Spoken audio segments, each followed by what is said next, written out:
وہ شہر محبت جہاں مصطفیٰ۔ نحمدہ و نصلی علی رسولہ الکریم۔ اسلام میں کلمہ طیبہ کے دو جز ہیں، ایک ہے توحید اور دوسرا رسالت، اور یہ دونوں جز یعنی لا الہ الا اللہ محمد رسول اللہ قرآن کریم میں مختلف جگہوں میں متفرق موجود ہیں۔ اور تیسرا جز ان علی ولی اللہ و خلیفتہ بلا فصل نہ تو قرآن مجید میں مذکور ہے اور نہ حدیث صحیحہ میں اس کا ذکر ہے۔ تو اسی سے معلوم ہوتا ہے کہ اسلام کے اندر کلمے کے صرف دو ہی جز ہیں، یعنی لا الہ الا اللہ محمد رسول اللہ، اس کے علاوہ کوئی تیسرا جز نہیں ہے۔ حضرت علی رضی اللہ عنہ نے اپنے دور خلافت میں، اسی طرح دیگر ائمہ حضرات نے اپنے دور خلافت میں صرف اسی کلمے کو پڑھا ہے اور اسی کلمے کی تعلیم دی ہے، اور اسی کلمے کو نجات اخروی کے لیے کافی سمجھا ہے۔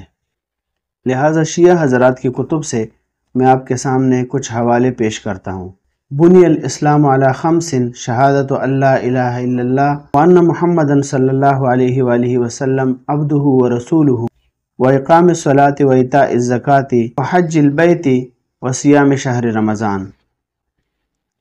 شیعہ حضرات کی کتاب جو بہت معتبر کتاب ہے، اصول کافی، جلد نمبر 1 صفحہ نمبر 377۔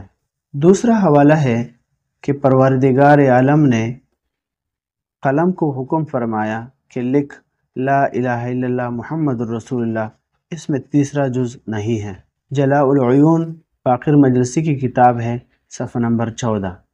تیسرا حوالہ ہے کہ جب حضرت آدم علیہ السلام نے عرش کی طرف نظر کی تو یہ کلمہ دیکھا کہ لا الہ الا اللہ محمد رسول اللہ، تو اس میں بھی تیسرا جز یعنی ان علی ولی اللہ و خلیفتہ بلا فصل نہیں ہے۔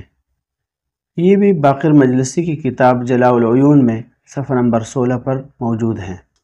تیسرا حوالہ ہے نبی کریم صلی اللہ علیہ وآلہ وسلم کو اللہ تعالیٰ کی طرف سے وحی ہوئی کہ لوگوں کو کلمہ پڑھا دے، اور وہ یہ کلمہ تھا کہ لا الہ الا اللہ محمد رسول اللہ، اس میں بھی تیسرا جز نہیں ہے۔ یہ بھی باقر مجلسی کی کتاب ہے حیات القلوب، جلد نمبر 2 صفحہ نمبر 20۔ تیسرا حوالہ ہے کہ حضرت خدیجۃ الکبریٰ رضی اللہ عنہا کو جب نبی علیہ السلام نے کلمہ پڑھایا تو وہ یہ تھا کہ لا الہ الا اللہ محمد رسول اللہ، تو اس میں بھی تیسرا جز یعنی ولایت علی کا ذکر نہیں ہے۔ یہ بھی باقر مجلسی کی کتاب ہے حیات القلوب، جلد نمبر 2 صفحہ نمبر 277۔ اسی طرح تیسرا حوالہ ہے کہ نبی علیہ السلام کی مہر نبوت جو دو کندھوں کے درمیان تھی، اس کے اوپر 2 سطریں تھی، ایک لا الہ الا اللہ، دوسرا محمد رسول اللہ، تیسرا ولایت علی کا ذکر وہاں پر بھی نہیں ہے۔ یہ بھی باقر مجلسی کی کتاب حیات القلوب کے اندر موجود ہے، جلد نمبر 2 صفحہ نمبر 36۔ تو لہٰذا مذکورہ تمام جگہوں میں تیسری جز کا ذکر نہیں پایا جاتا۔ اس سے معلوم ہوا کہ یہی کلمہ جس کے صرف 2 جز ہیں، توحید اور رسالت، یہی کلمہ صحیح ہے، اور آخرت میں نجات کے لیے یہی ضروری ہے، اور سیدنا امیر المؤمنین کے اقوال اور افعال اسی کی تائید کرتی ہیں، اسی کے مؤید ہے، اور ان کے دور خلافت میں یہی کلمہ پڑھایا جاتا تھا، اور اسی کلمے کی تعلیم اور تلقین جاری تھی۔